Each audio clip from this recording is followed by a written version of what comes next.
Hi, I'm Maddie Stone, and this is Reversing the Root, Identifying the Exploited Vulnerability in 0 Days Used in the Wild. So as I said, my name is Maddie Stone, and I'm a security researcher on Google Project Zero, where I focus on 0 days used in the wild. So understanding them, analyzing, and seeing what we can learn and act based on them. So why did I want to do this talk? Why do I think it's worth your time? Is that we care a lot about making it harder for people to exploit users using 0 days. And so when 0 days exploits are detected in the wild, that's the failure case for these attackers. And so we need to learn as much as possible each time that happens.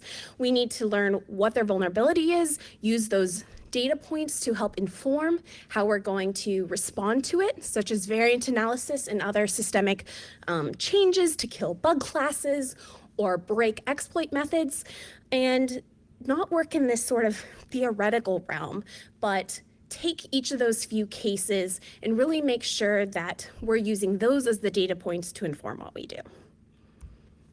And so one of those big integral parts is doing a root cause analysis, because a lot of times when we hear about 0 days exploits, and whether that's a blog or news or things like that, or even just an advisory, they talk about maybe what the malware payload is, maybe what the threat actor behind it, the goals, but a lot of time they don't really get into the nitty-gritty of how did those attackers get that initial access to then go and do the bad thing. So us at Project Zero, we're really focusing on each time a 0 day is detected to perform a root cause analysis. And the goal of these root cause analysis comes down to figuring out what that vulnerability is, and in such depth that we can trigger it through a POC, because that really shows you know all the details and not just sort of the overarching summary. And then how did the attackers exploit it? Like, what was that exploit methodology? And those are the two big things of the foundations that then allow us to move on to act, have suggestions for where should we invest in research and different things like that. In this presentation, though, our focus is about that vulnerability. And more so than just giving you a presentation and a survey of what are those root cause vulnerabilities that have been used in the recent 0 day exploits, is that we want to talk about that process. Reverse engineer to reverse engineer. How can we become more efficient, come up with new ways to make sure we're more precise when we dig down into the information we have, whether it's the exploit or the patches or tips, to figure out what that vulnerability is. And then that allows us to make hypotheses and brainstorm to come up with our next steps and our actions based on the facts of the vulnerability. So just as a brief, I'm giving this 3 weeks before y'all are seeing this presentation. So all of these root causes should be published for your perusal. And so for each of the case studies, there is a root cause analysis we've already performed that include all of this detail, as well as the information about the exploit method and different hypotheses and brainstorms we have about those facts. And we also have others published. So you can go to our website to see the case studies covered here, as well as the others we've investigated. So to be very open and transparent with you, though, these are the takeaways I hope that you have, and how I pitched this talk to the review board is the first thing I hope that each of y'all, not in the room, but on your couches and your sweats, gain from this is, one, there's a lot of different ways to reverse engineer the vulnerability. We sometimes talk about the different processes as a monolith, where in actuality, there's a lot of creativity and a lot of different choices you can take to raise your likelihood for success, as well as use less resources, have to invest less time, skills, etc., to get to the answer. I also want to be frank that not every endeavor is successful. And so I'm presenting 2 case studies where I failed. I didn't quite get to the end. But I don't want those to be discouraging for anyone else who wants to get in this realm. We can use you. We need more brains working on these problems. And so each time we don't get to the end goal or have a success of identifying the root cause, we have a lot to learn from that we can then apply, if we're deliberate, to the next set to raise our probability of success. Lastly, sometimes there's a lot of resources describing what a technique is, but it doesn't get into the nitty-gritty of how it appears in practice. And I've heard sometimes it's hard for people to take those theoretical descriptions and apply them. So hopefully this talk will show you through 7 different case studies how not everything has to be the same and what are some of those differences that you can see when root causing one 0 day to another. And, you know, pandemic brain has gotten to us all, and I'm here recording this talk with no one in the room, so let's have a little fun with it. So, yo, I'm Maddie Stone. I got these 0 days, so let's talk about the ways that we get to the root so we can scream woot. And when we root cause that vuln, life won't be so dull. So hopefully this talk isn't dull. We have some fun talking about processes and how to be better reverse engineers. My goal is to start the conversation so I can learn from you. I can share what we at Project Zero are doing, and so let's get into it. First off, want to make sure all of us are starting from the same foundations, understand what terms I'm using, so let's cover basics super quickly. The 4 categories of techniques I'm covering and sort of classes of techniques are 1, reversing the exploit sample. I think that's what most people think of when you say you're going to analyze a 0 day exploit, is you're going to load it into IDA or take the bytecode into another tool and start line by line statically reversing it. I want to show you some case studies of other ways that can appear. And that's the one that usually happens when you actually have that 0 day sample. However, there's a lot of cases when you don't have those samples. And so that's where we get into binary patch diffing, which is well written about, well researched, but it can still take a couple different looks, and there's a lot of different ways or lessons learned I have from giving it a shot. So that's the second category. The third is source code patch diffing, and that usually comes into play for the code bases that are open source, such as Android, Chrome, Firefox, etc. Or you may have privileged access as a vendor or a partner, such that you can see the source code patches in the repos or the changelogs. So that's when you may use that technique instead. And lastly, sometimes in our industry, there's sharing or we receive tips about exploits that are in use. And so that's sort of what I'm calling bug hunting based on exploit details. You don't have patches and you don't have an exploit, but you've received some details, so how do you work on that? This is just a simple overview for anyone who hasn't worked in this space at all of some of the questions you ask yourself and how you end up at some of the different techniques. And the last other thing that I think is interesting is that your role plays a big part in how you go about this root causing. Sometimes you might be the person who discovered the exploit. And so your goals are largely get it patched from the vendor. So you may or may not decide to root cause, and you will also be regularly reflecting on how much of your time and resources should you invest. Because if you decide, oh, I have this exploit, I have this crash, and I don't want to report it until I have that root cause vulnerability and I'm super confident, then you're allowing time to continue without it being patched versus sending it to the vendor even if you don't understand exactly how it works.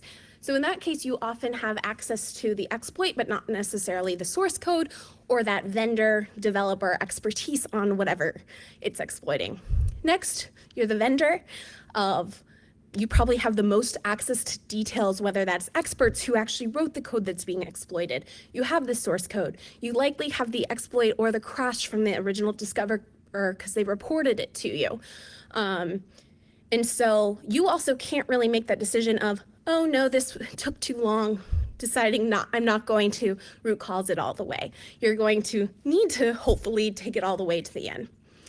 And lastly, there's third party, which may be users or researchers who may see in the advisory, see a mention in a blog post that something has been exploited in the wild, and you likely have the least amount of information, and you also need to decide what your investment of how much time and energy you want to put into it. So I'm presenting 7 case studies here, and all done of root causes done by Project Zero.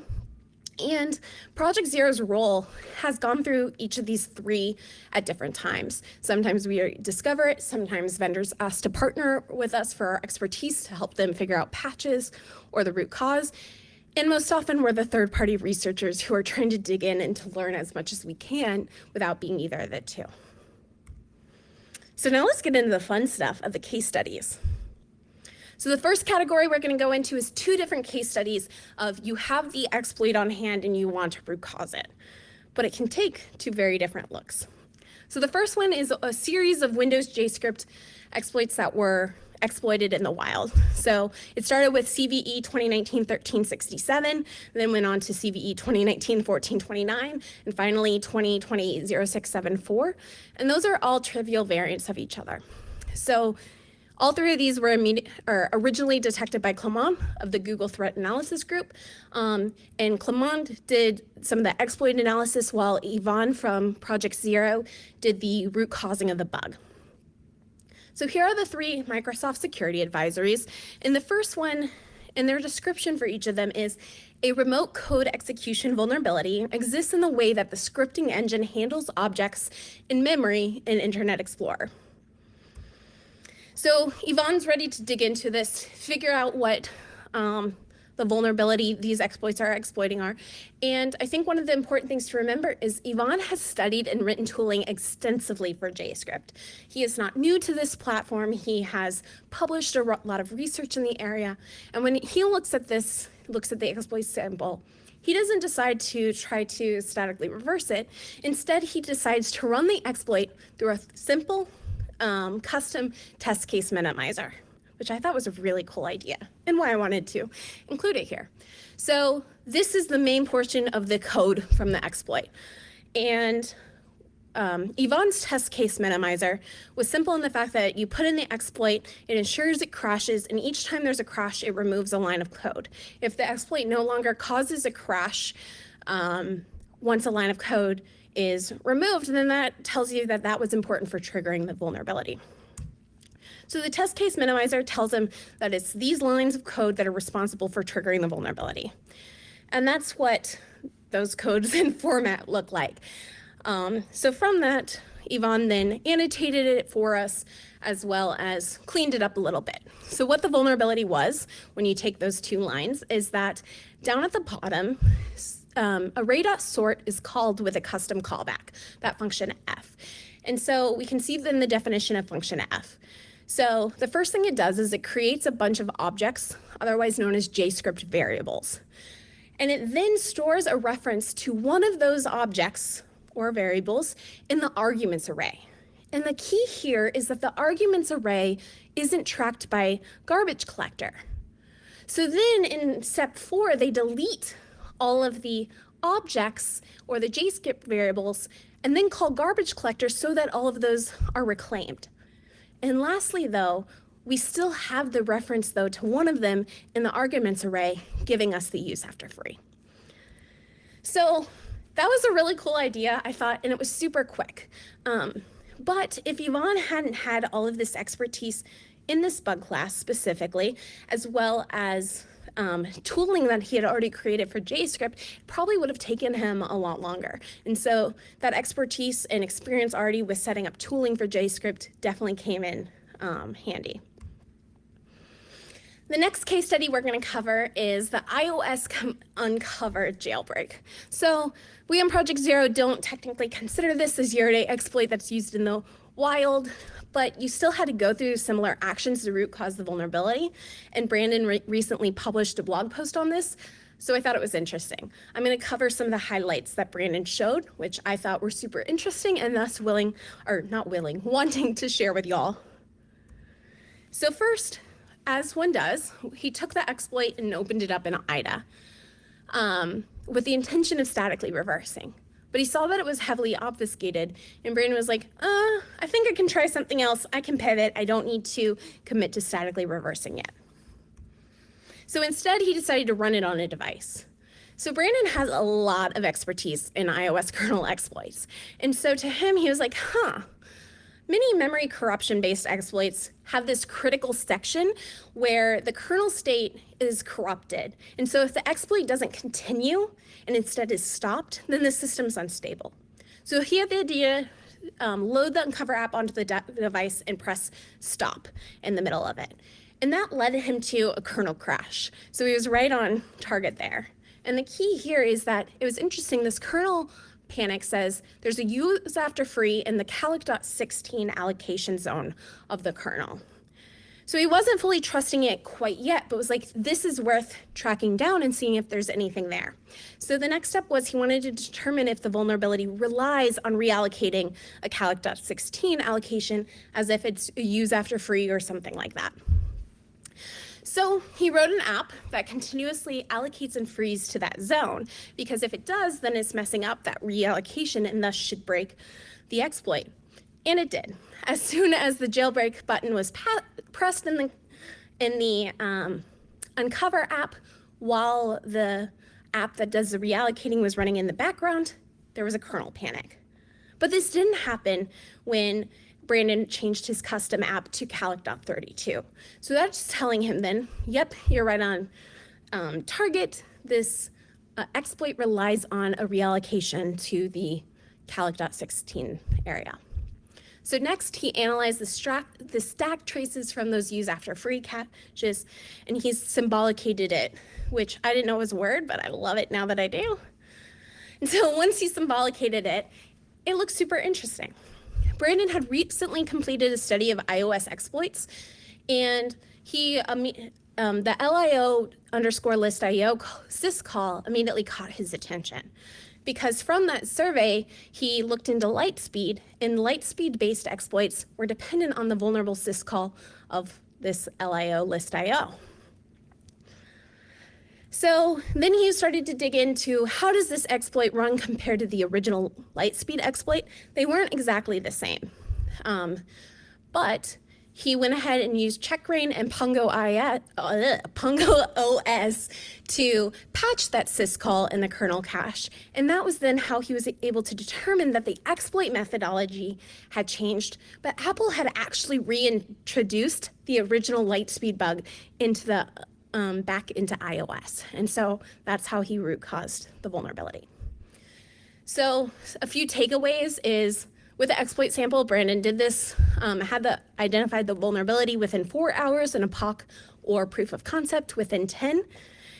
But his expertise in kernel exploits, I would think, definitely played a role, as well as recently studying previous exploits. So because of that, he was able to quickly identify the similarities with List.io, or similarities with Lightspeed. And I think that's an important reason for us to continually publishing and looking back at historical zero-day exploit data.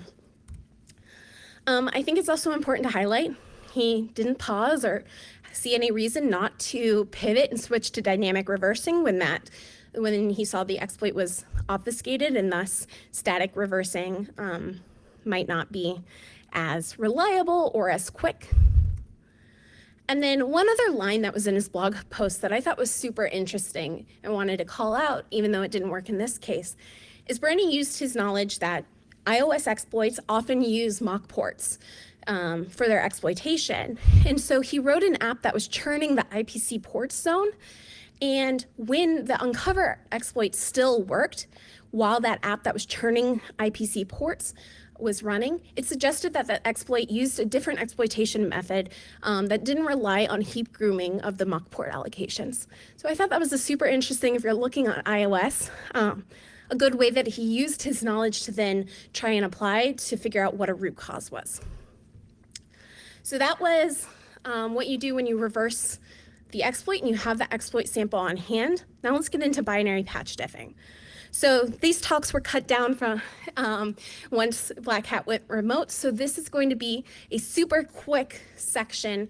Both of the case studies have been talked about and blogged about, as well as binary patch diffing has been talked about a lot. So instead, I want to answer some questions of process that haven't been answered elsewhere.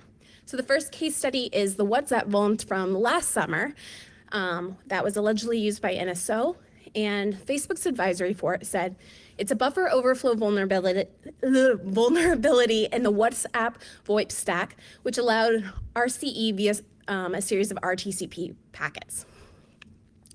So I did a full talk on my binary patch diffing process for this vulnerability. So there's the video and slides if you want to get more in detail.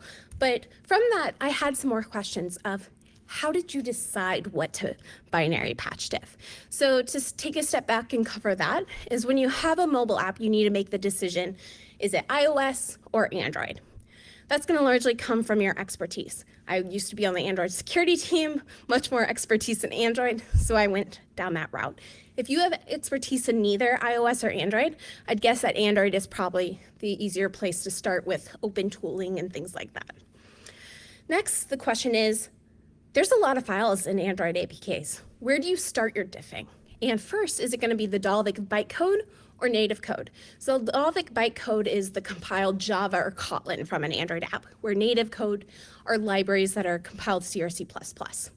So having read Natalie Silvanovich's many blog posts about analyzing web conferencing and video conferencing apps, I saw that that's often in native code.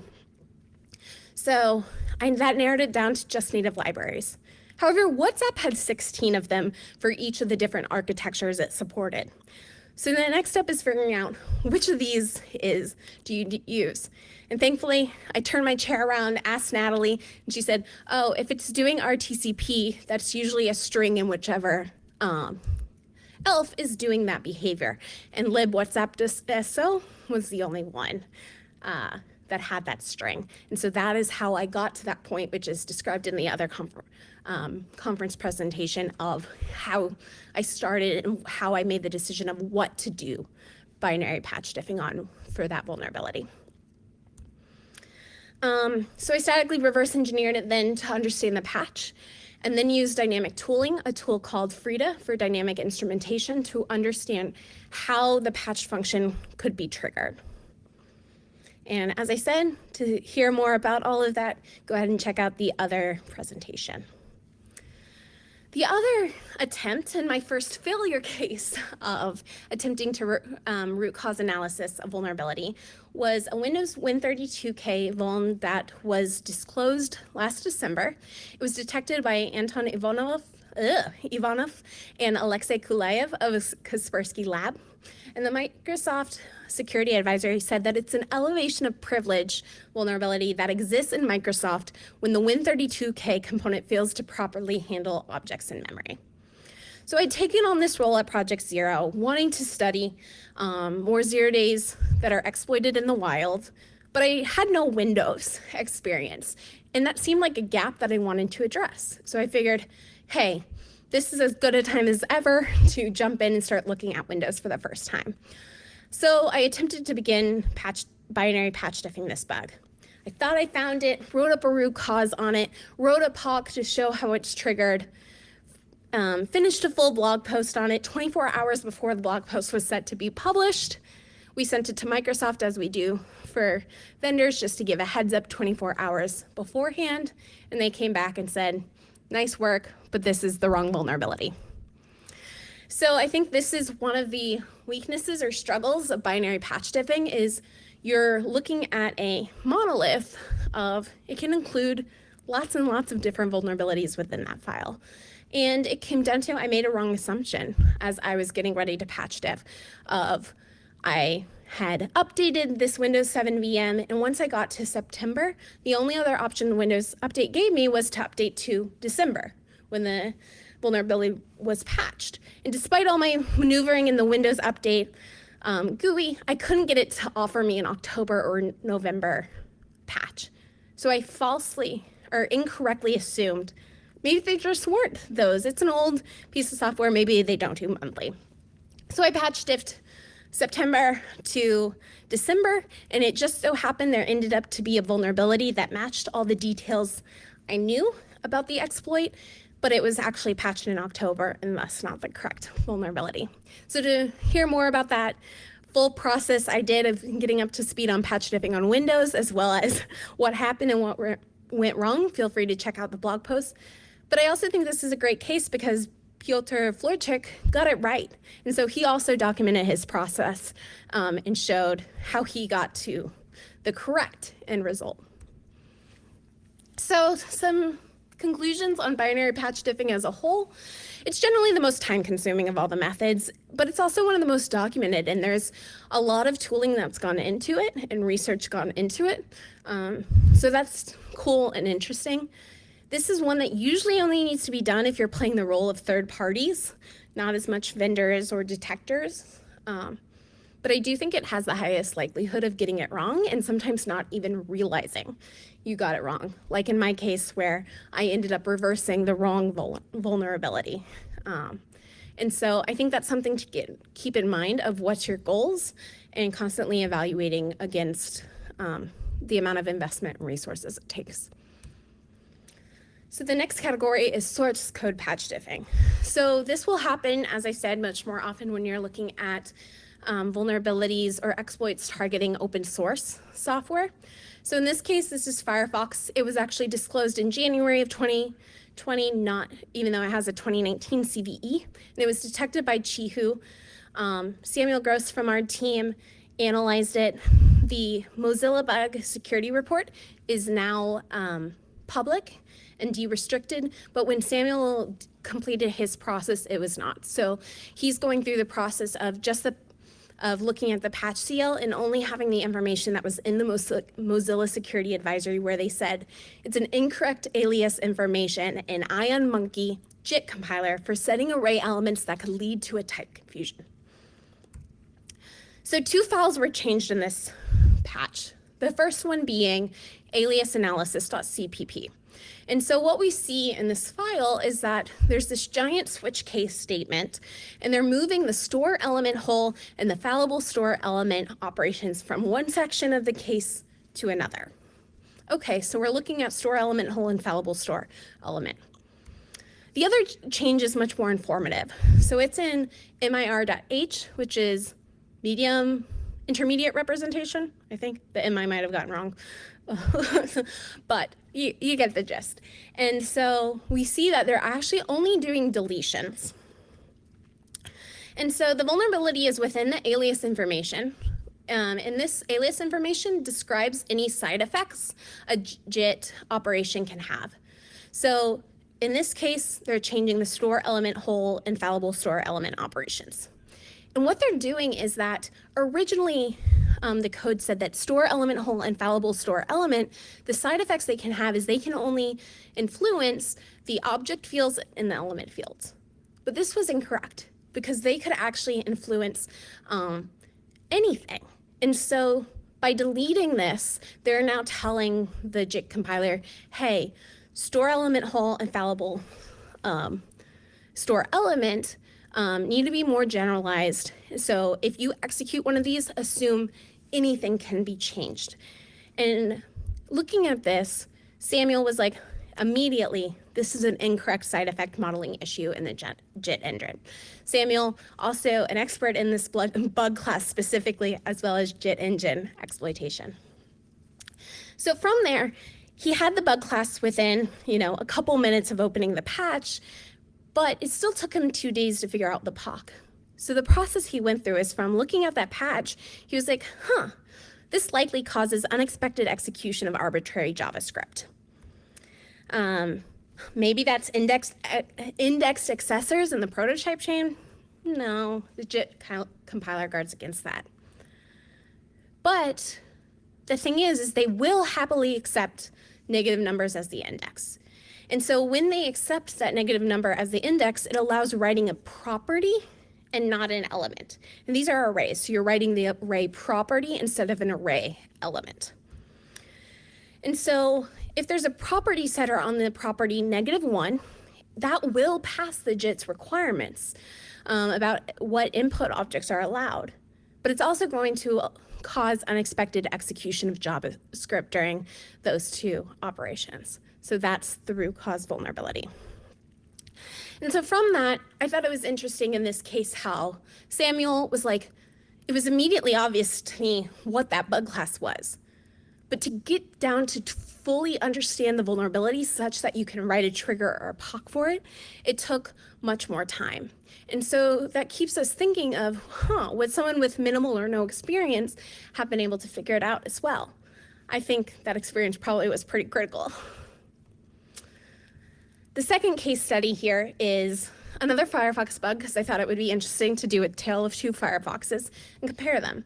And this is another failure case, if we want to call it back, or learning, development opportunity. So this one was disclosed in April of this year, and it was detected by Francisco Alonso and Javier Marcus. And the security advisory said, under certain conditions, when handling a readable stream, a race condition can cause a use after free. Seems pretty descriptive. And, talking about readable strings, race conditions, use after free. So the bug was still de-restricted. Mozilla usually keeps them, it seems, de-restricted for 3 to 6 months-ish. But we had the patch seal. So the patch is actually in the cache subsystem in the streamlist.cpp file. This is the only file that was changed. And they only changed this one function, streamlist close all. And so the changes is that originally streamlist close all would call on the stream control object close all. Stream control is the parent or the browser side of the IPDL interface. So this actually took me a while to figure out, because like the Windows one, I had no browser experience, but thought, I want to give this Firefox thing a shot and see how this turns out. And so IPDL, it turns out, is the IPC mechanism within Firefox. So it's allowing browser side process to communicate with a render or content side process. So what they're doing is, instead of just calling close all, they're first setting that stream control pointer to null, and then calling the stream control close all, and then calling shutdown. So if we're setting it to null, my first thought is, where else is stream control checked? What else can it influence? And so it turns out there's 4 different places that check whether or not stream control is null. And each of these functions, if stream control is not null, will call close or shut down on the stream control. So my first thought about this is suddenly, maybe that use after free is 2 threads, 2 of these calls racing with each other, such that in one case it's freed, and then they're still calling the other close or shut down. And so this seemed to start panning out because the shutdown call will end up calling sends delete, which does the free on the stream control. So my process after this of what I thought, coming in with a very naive, not really knowing IPDL or any browser internals. So my first thought is figure out how to trigger streamlist close all. And that actually happened pretty quickly. Figured out caches.delete. That's how I can call it. The next step was, I thought, maybe I should find 2 ways to trigger it, because that is how it might have to race or something like that. So to do that, which I got some suggestions from Sergey and I think Samuel or Mark on our team, that run the unit tests for it to see if anything else can trigger that code. So that's what I did, and I found that there was this other function that allowed it. But this highlighted where I'd made a wrong assumption of this and another vulnerability were both disclosed at the same time. So you make the safe assumption of one's going to be a render or exploit and one's going to be the sandbox escape. I had, for some reason, I don't know that I made the conscious decision, but I'd been operating as if this was the render or exploit. But you couldn't call clear storages for principal from an unprivileged, renderer. And that's when I realized that no, streamless close all is on the browser side. And so this is actually the sandbox escape, and the other one was the render exploit. So now we can operate as if we have a compromised renderer, and that's how we're triggering this vulnerability. So the next step I thought was, so now let's try and do this from 2 different threads if there's a race condition going on. But I can never get that. And it makes sense now that I understand more about IPDL, of that there's only one parent side of that interface. But with all of my tests, I could only get the calls queued, not in a place where they race with each other. And at that point, I decide it's time for me to move on. I had to look at what was the return on investment when I knew the bug would be de-restricted at some point, and the reporters of the exploit had also said they'd write a blog post. So that's where I decided to pause, call it, and I actually started more research on IPDL because I thought this would be interesting to learn more about. Fast forward, I had spent more time learning IPDL internals, and the bug is de-restricted, and it realized I got it wrong. This didn't need to be the process. It's not actually a race condition of trying to get two of those calls to race with each other from different threads. Instead, there is a recursion happening that allows for the use after free. So I made an incorrect assumption that led to me going down a process that of course was going to have me spin my wheels. And so some closing thoughts of, nope, I didn't figure out the root cause vulnerability in a timely way. I ran into a couple of hurdles of assuming it was a render exploit and not the sandbox escape, as well as getting stuck in IPDL internals and trusting the term race condition. But it's also promising of that as soon as the bug report was de-restricted, it was really obvious to me exactly what the vulnerability was, which means likely more prepared in the future. And so I hope no one gets discouraged if you have failures early on but want to get into this stuff of just keep going, just keep working. It's a normal part of the process. And a few more source code patch diffing conclusions as I'm getting tight on time of more likelihood of getting correct than binary patch diffing due to it only being one fix at a time. But I think something we have to remember is that in order to do source code patch diffing effectively, we do really rely on transparency from vendors. I know vendors don't do transparency exactly to prevent source code patch diffing, but we need to remember that in those cases, the attackers still know what the vulnerability is. So they are operating with more knowledge about what went on in the security issues than us as the defenders. So hopefully vendors will continue to be transparent that this is a security fix or this fix in our repos was for this bug, for example. So lastly, super quickly, sometimes you get tips about an exploit, and that happened for me on the Android binder bug that I reported and was disclosed last fall. So how it started, I received a scripted list of characteristics about the exploit. I go into this in full details about the process, what happened, if you want to know why all that stuff in the blog post as well as an offensive presentation. But what I wanted to highlight is, so I got these details, what do you do with it? Because this isn't something that never happens in our industry. It actually happens a fair amount for people, but it can seem very intimidating to be, where do I start? So first, I combed through changelogs and patches because that was one of the big things, and the focus was, how do I break this down and use programmatic efforts to really narrow down the area I need to search for. So for me, that was what's in Pixel 3, but not Pixel 2, as well as using the Linux kernel mailing list to look for any patches that affected listat or listdel due to the information in the description about config debug list. And so one thing that haven't talked about as much is that I had originally thought I found the bug, but once I got into finally comparing it to all the details, it didn't match a single one of those. It didn't match one of those details, it matched all the rest.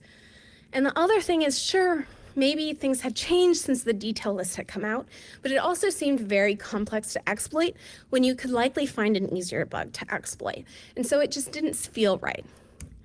But getting one more detail allowed me to find it within, I think it was 1 or 2 working days. And so using that information to identify exactly what the vulnerability was with extremely high level of confidence, nothing else matched, can just make a difference. And so some of the biggest thing I would like to highlight here is that when we're talking about role and we're talking about investment, is that oftentimes if you receive these details about the exploit, it means that it is still actively being exploited with no one knows what the patch is, no patch has been deployed.